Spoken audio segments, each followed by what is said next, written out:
I wouldn't even try, Melissa from HR said, flipping through the last page of Elena's termination package like it was a cafe menu. No eye contact, no explanation. Just that corporate voice that says it's polite but really stabs you in the back.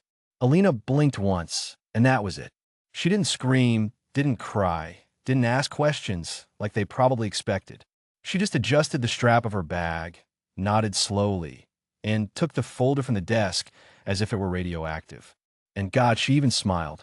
Not because she was okay with it, but because otherwise her chin would have started trembling. 6 years, 6 birthdays, 6 times the expected payroll.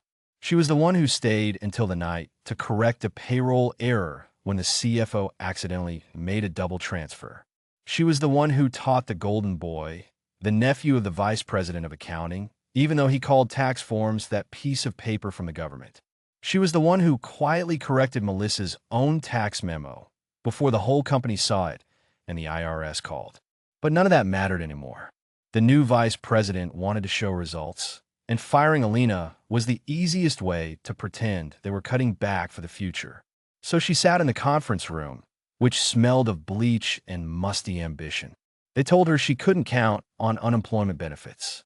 "We just don't think this is a good fit," Melissa sang, holding out her signature pen, as if that made it official. Elena took the pen, signed where necessary, and handed back the papers. Notears, nos rets. Just one last look at the company slogan hanging in a frame behind Melissa's head. Inspire, grow, achieve. Then she left, but didn't go home. She went to the same coffee shop where she checked payroll reports on Saturdays when the corporate VPN was down.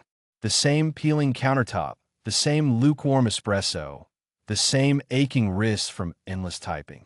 Only now she opened her laptop, not to correct other people's mistakes, but to analyze everything thoroughly. Her desktop was a graveyard of folders with names only she understood. Final 2, Excel, Q2 missing, Friday, and most importantly, cools.xlsx. She opened it. The spreadsheet looked like a confession. Rows and rows of entries from 2 years ago when someone accidentally deleted the intern's payroll logs right before an audit. She had then manually re-entered everything from emails on Sunday. The CFO insisted it was nonsense. The time column read 2:13 a.m., 2:24 a.m., 2:37 a.m. She remembered that her daughter had a fever that night. With one hand, she held the thermometer. With the other, she corrected the work cards. All for a job that now told her, sit quietly and leave. She dug deeper. All the letters, all the downloads from the SLC, all the discrepancies in wages and bonuses. She saved them not out of paranoia, but simply out of habit, because the system was always in chaos. And if you didn't protect yourself, you would be crushed by other people's mistakes. She had evidence, including how interns were suddenly transferred by volunteers in the middle of the year. She had evidence. Correspondence on rejected requests from hell, where they wrote in black and white, was not a priority. Papers on bonuses that accidentally decreased when they reached the tax system. Now she had a motive. Elena wasn't stupid. She understood that arguing with the dismissal was their way of getting rid of her quietly. If she went into battle, they would say she was too emotional, offended, unprofessional. They were waiting for her to lose it, to scream, to give them a reason. But Elena didn't. She was angry. She was precise. She closed her laptop, finished her coffee, and walked out into the September wind as if she'd just set a timer audible only to her. They thought they'd fired a pawn, but they didn't know she'd long been the architect of the entire game. Once, when she still believed in birthday cakes and promises for the next quarter, Elena spent her days in the rubble of broken processes that everyone else pretended not to notice. It all started with small things. An incorrectly entered deduction, an illusory bonus, noise for everyone else. But for her, an alarm signal. She fixed court lay without praise, without gratitude. Only a brief, good fine from the lawyers and silence, as if she'd once again cleaned up someone else's mess before the director stepped in. She built tools, scripts for checks, checklists. Macros in Excel were so reliable that she was once accused of using a third-party PA. But the third-party PA was herself. HR called her non-core. But the truth was, Every clean number in the board's reports passed through her hands. She never asked for recognition, only proper equipment and less sloppy software. Maybe one intern who wouldn't think PVE table was a gym. She got none of that, but she got nothing but resentment. The job she'd spent 3 months preparing for went to Darren, the same guy who once mistakenly sent a payroll file to a client and blamed it on a VPN delay. Alina smiled, ate a piece of cake, and said, "Congratulations, Darren even helped him write the first policy." Then there was a corporate retreat where she presented the new reporting process. 6 weeks later, the same report was shown at a general meeting, slightly recolored and with the new VP's blue splattered in the corner as a signature. This VP is the same one who will later call her for an unexpected conversation with HR and say, "Kay, unfortunately, we're going in a different direction." He'd stolen her work word for word, cell by cell, and she hadn't forgotten. Now, sitting at the kitchen table, with a thunderstorm rumbling outside, she began to build not a salvation for the company, but something else. She opened a blank document in Nation and simply named it Timeline. She began to stitch everything together. On April 17th, 2021, FXE bonuses were promised but never paid. On July 3rd, 2022, intern shifts were deleted from the payroll log. On December 12th, 2023, the access letter hadn't been read for 9 days. Each line was a file, a table, a screenshot, a branch in a log with a timestamp. The file names looked like code. Friday.excel's files. The CFO's son took home his work laptop and deleted the annual payment logs. Alina restored them from a backup she shouldn't have accessed. Have access. He's got Zelk's 287 lines. Hours recorded for people who didn't even exist in the system. Alina traced them to a fictitious contractor associated with the vice president's former consulting firm. She also had a Danit delete 2.zzip archive copy of the company's share drive, made the day before her access was cut off. Just in case. Every file was mined, but Alina wasn't going to drop everything at once. This wasn't a burst of emotion, it was a plan. She knew what documents the Labor Council liked to see. She knew it was more important to show the system, not individual complaints. She herself sat on calls, helped the corporate lawyer write unapologetic letters for violations that the company denied. She was taught to cover her tracks. They didn't think she would learn to find them. Something that didn't feel like anger burned in her chest. A cold, pure feeling that comes only after the tears have run out. She wasn't expendable. Not it wasn't the key. It was the system, and now it was going to become its audit. Alina hit send on the unemployment claim as if closing an unnecessary tab. No gestures, no exclamations, just a digital shrug. Let HR think she was playing by their rules. Let them believe she was just another laid-off employee trying to squeeze benefits out of the state. But while that claim was making its way through the bureaucracy, Alina had already logged into another portal. A complaint to the Labor Council. Her first submission. Dry wording, drop-down lists, but she filled out each field like scalpel. She wasn't writing emotions, she was recording facts. The main accusations were FLSA violations. Employees were given the titles of exempt, but in reality, they were junior specialists working 60.5 hours without pay. Logs were attached. Repressions, 2 documented denials of medical conditions, later used as a pretext for improvement plan. Intern misclassification. Paid volunteers were transferred mid-program after an internal audit alert. Offers were changed retroactively after signing. She attached 6 attachments, each signed and dated. No theories, just facts. At the end, the system asked questions. Do you have direct knowledge of violations? Yes. Have you been subject to retaliatory action? Yes. Do you wish to remain anonymous? Then she froze. She stared at the screen for half a minute. Her heart pounded like Morse code. And then she remembered Melissa's smirk.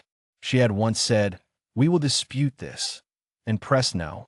Let them know who lit the fuse. But Alina wasn't reckless. She knew the rules of the game. The name might be in the file, but her strength was in the details. And the most compelling of them concerned an incident she had highlighted early on in the audit.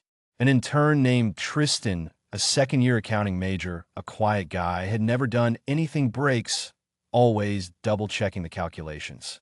He was accepted for a standard 12-week paid internship. The contract was signed and approved. Alina remembered she was the one who corrected his tax forms when the accounting department mistakenly listed him as a contractor. But halfway through the internship, his status in the Atre's system suddenly changed. Neither intern nor contractor, just something else. Alina found his original internship proposal and compared it with the final version in the archive. Different save times, same signature. Someone had edited the document after it was signed. This edit effectively removed Tristan's right to payment. Now it was clear why he'd written, "I thought I was supposed to be getting paid," in the final survey. His answer had been ignored, but Alina kept a local copy, and the edit log showed who exactly made the changes, as long as she didn't mention their name. There would be time for that later when she contacted him directly. Now, she noted the anomaly and attached both PDF variant, and after that, she added Appendix 4. Requestin.pdf. When the download was complete, Alina leaned back in her chair. Her back ached from tension and caffeine. She wasn't nervous, not even angry. She was focused. Ecker had expected her to come begging for a handout. The VP hoped she'd disappear. But no one expected her to compile a digital dossier with metadata, hash sums, and a full audit trail stronger than anything their internal compliance service had ever produced. They thought they'd dismissed the problem. In fact, they'd activated it, and Alina was just getting started. At that moment, an email appeared in her inbox. Small, like a pebble in a window. "Hey, I saw your post. I'm not sure if it's related, but I had a weird experience there too. If you want to talk, let me know," wrote Tristan, the same intern with the swapped contract. The one who disappeared from the payroll without making a fuss simply vanished, like so many others, deciding it wasn't worth fighting. Alina stared at the message for a minute, then another. Her pulse didn't quicken. On the contrary, it slowed, as it does before something irreversible. Her post was vague, just a quiet thought about how ethics and leadership don't always go hand in hand. No tags, no hashtags, just breadcrumbs. But it seemed to be enough. She replied, "Hi, Tristan. I remember you. I'd love to hear what happened if you're willing to share." They agreed to call Zayam on Sunday afternoon. Cameras off, just voices and a shared Google Doc.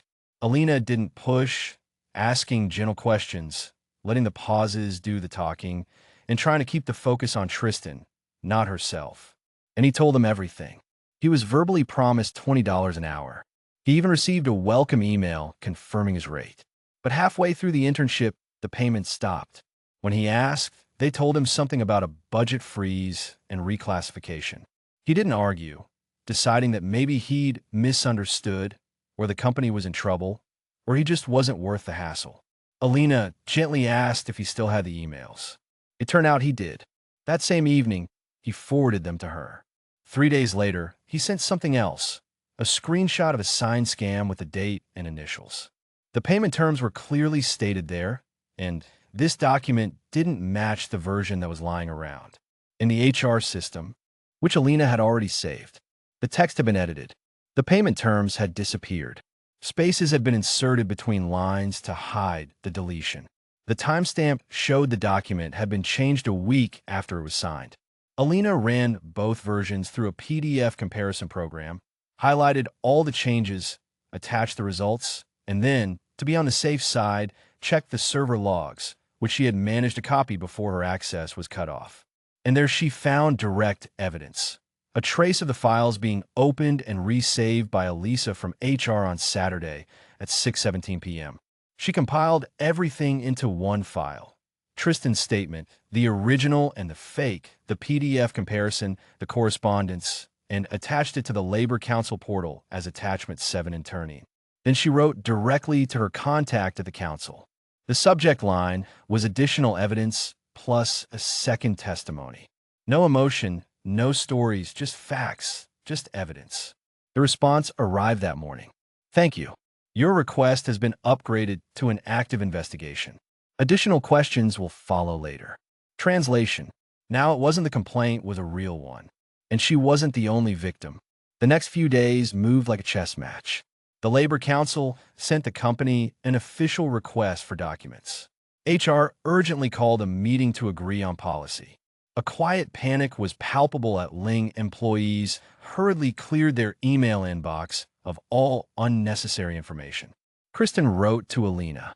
I received a strange letter from the lawyers. They asked if I had signed an NDA. I hadn't. Alina replied, ignore it. They're dragging their feet because they knew that once an official investigation begins, any attempts at pressure become not just bad practice, but evidence. She watched as her threads began to break. VP's activity on LinkedIn has dropped sharply. The HR director removed her position for a couple of days and then returned with a slightly modified title.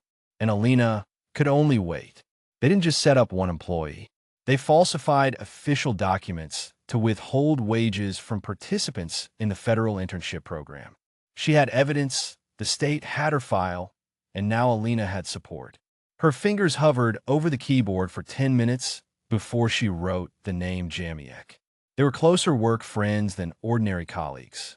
There was no time for parties, but they shared snacks in the break room, exchanged glances at meetings, and once, during an evacuation drill, spent 10 minutes straight complaining about how management treated remote work as if it were radiation.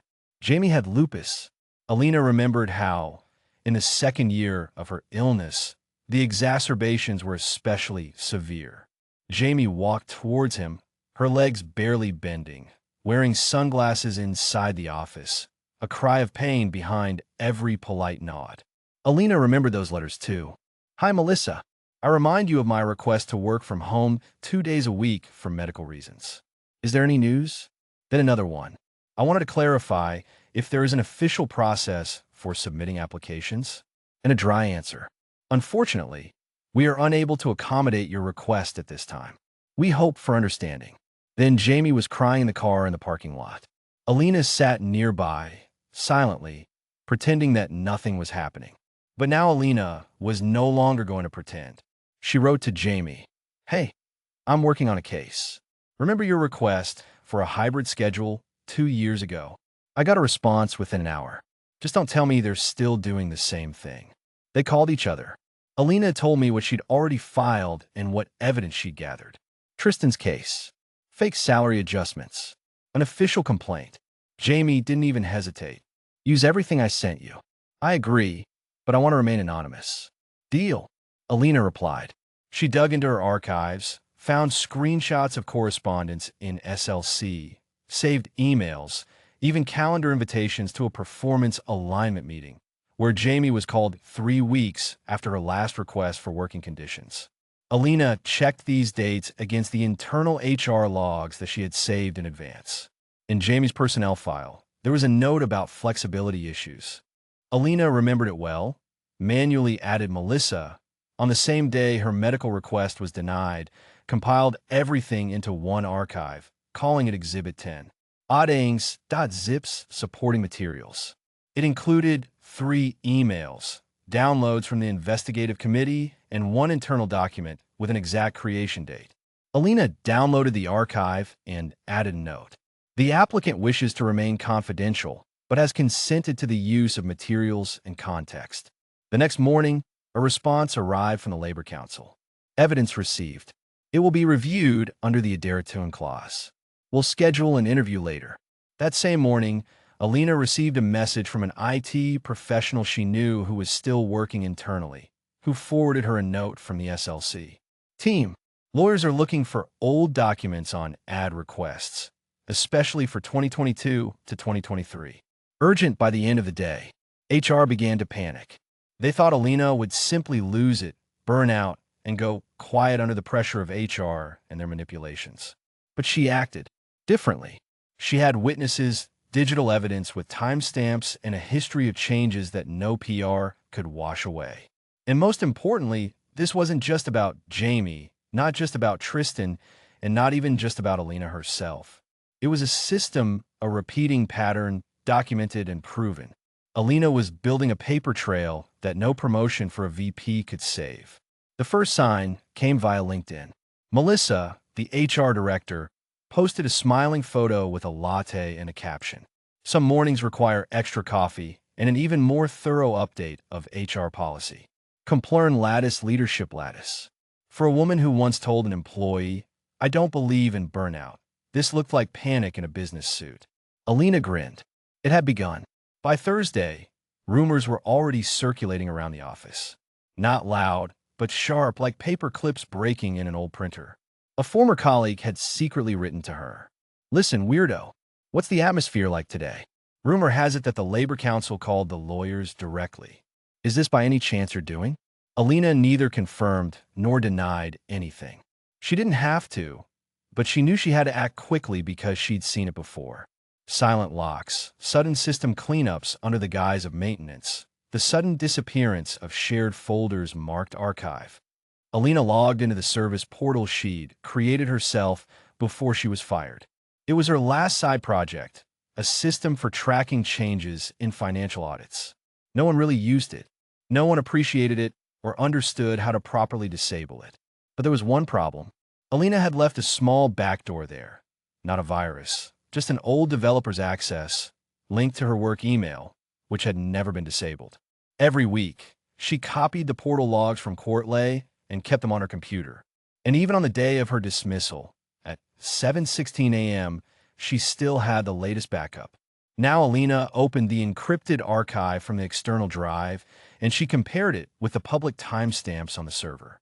She still had access due to old permission cookies in a forgotten employee dashboard, and what she saw gave her a chill.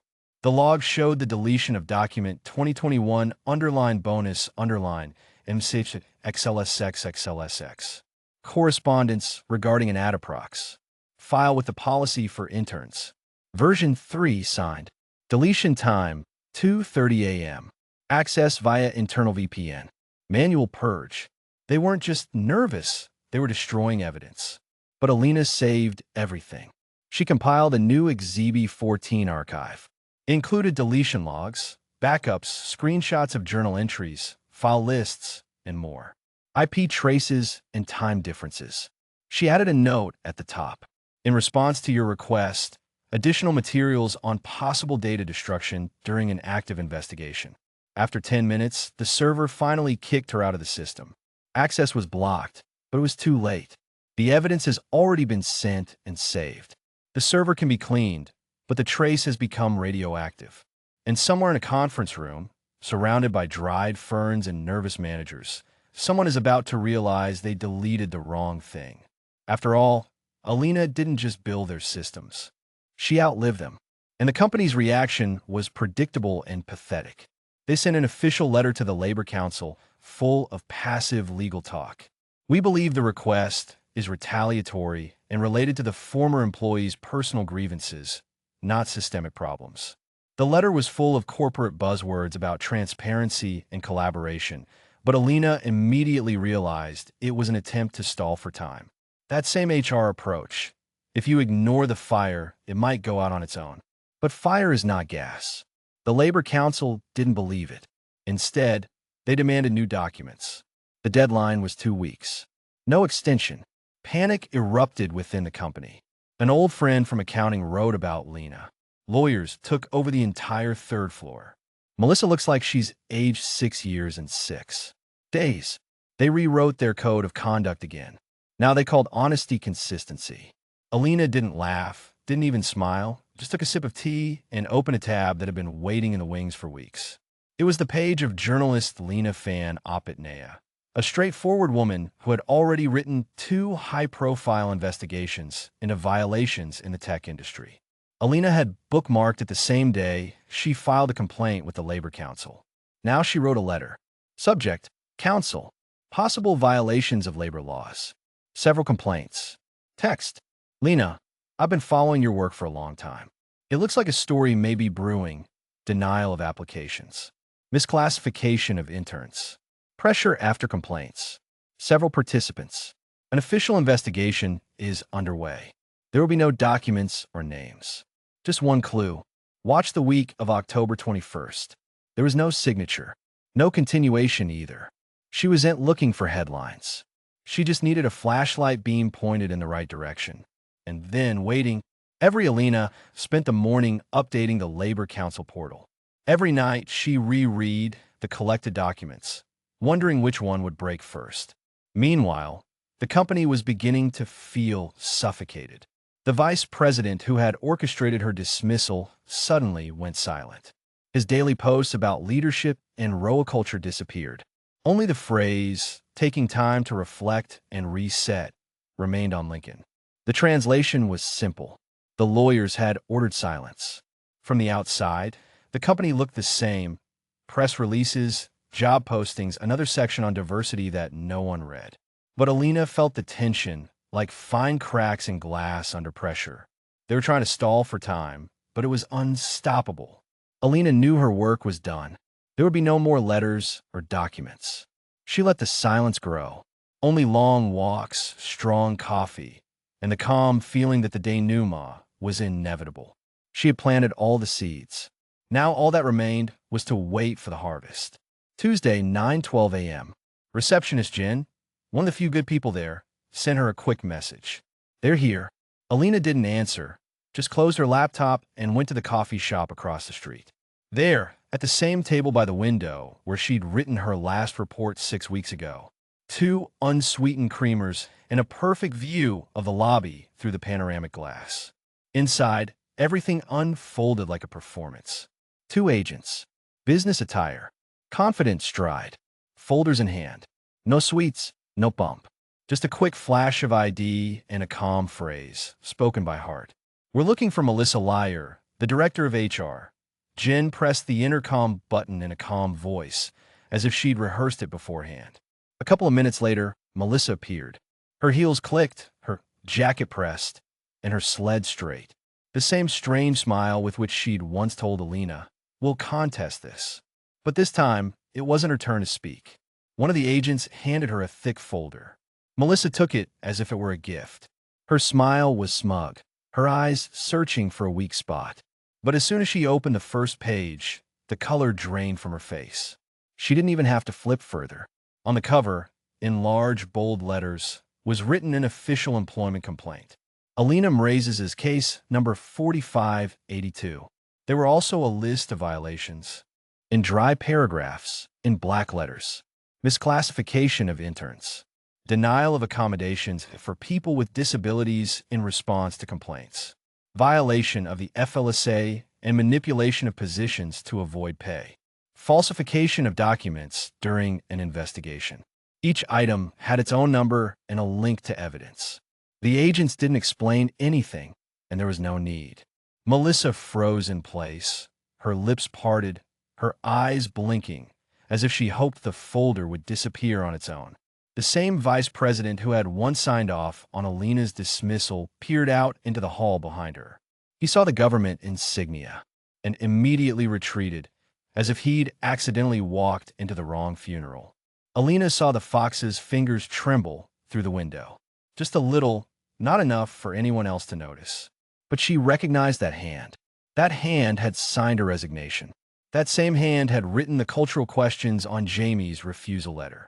That same hand had opened it and moved it, and for Tristan on Saturday at 6:17 p.m. Alina slowly sipped her coffee. The agents ushered Melissa into a private conference room. Jen watched them and looked straight at Alina through the glass for a second. There was no smile, just a slight nod. Wordless, thank you. Melissa's voice came from inside. Not words, just a tone. Fragile, breaking, losing strength. Alina didn't gloat, didn't write posts, didn't send messages, simply sat and listened to justice knock against the office walls. It wasn't a feeling of rage or victory. It was closure. 6 years of silence have now been transformed into 147 pages of evidence. Every late email, every taunt at meetings, every ignored message, all of it became a weapon. No newspaper headlines, no press conferences. Only 2 strangers in comfortable shoes delivered the retribution in brown folders. Alina stirred her coffee, put down her spoon, and exhaled quietly, coldly, deeply, like the winter air before the first clap of thunder. And it was just beginning. The next day, the company lawyer was handed a second folder. The first had already paralyzed Melissa, but the second, thicker with a red tab, completely jammed the entire mechanism. This wasn't just a report, but a whole bundle of accusations prepared by the state's lawyers. The pages read like a death sentence. 7 cases of intern misclassification. Rewritten scams with fake dates. It was clear that edits were made over the weekend from HR accounts. 3 cases of harassment of employees, 2 anonymous, 1 named, and all had saved chats and emails. And calendars. FLSA violation spreadsheets showed people being forced to work 60 hours a week, with HR changing their titles to avoid overtime pay. Data falsification. Internal etiologies showed deleted file blocks, mass folder purges during routine audits. Among them was an entire archive of payroll signatures for the second quarter of 2022, a backup copy. And in the last section, there were fake digital logs, but Alina's tracker recorded everything. Every file opening, every renaming, saving, deletion. The spreadsheet showed dozens of documents that were edited literally minutes after Melissa's official termination meetings. These files had already disappeared from the company's servers. The lawyers watched silently. Red pens froze, laptops remained open, but no one touched them. Someone whispered 6-figure sums, someone quietly mentioned a state press release, and someone simply cursed in the corner. The vice president, the very one who orchestrated Alina's dismissal, and he told the board of directors about a performance overhaul and was suspended that same day. HR made no announcements. His calendar simply disappeared. Later, a young analyst from the compliance department walked into the CEO's office surreptitiously, holding a folder stamped with the words, "Urgent, Labor Council." The CEO opened it, read the first page, then the second, and turned pale. He looked at the lawyers and whispered, "How did that even get in?" The answer was simple. It didn't get in. It was embedded there, along with the woman they'd once called insignificant. Across the street, Alina watched as the board members filed into the building one by one. Their suits were different, but their gait was the same, quick, nervous. No one made eye contact, only tightly closed umbrellas on a gray, uncertain Thursday. Inside, crisis meetings. Outside, Alina calmly sipped her Americana. Her phone vibrated. Notification. Unemployment benefit application approved. Full compensation. Funds with interest for a legal challenge by employer. She didn't smile. She simply locked the screen. She pocketed the phone. Words were unnecessary. The very building where she once sat through meaningless performance reviews, where she'd pulled entire neighborhoods together while men got promotions for wearing nice shirts, was now crumbling from the inside. Alina didn't burn it down, didn't scream. She simply wrote the report, sent the files, and let the truth be heavy enough to crush what needed to be crushed. She stirred her coffee slowly and calmly, watching the rain blur the windows, turning them into an old painting, melting before her eyes. Not triumph, not revenge, but simply clarity. Crystal clear consequences.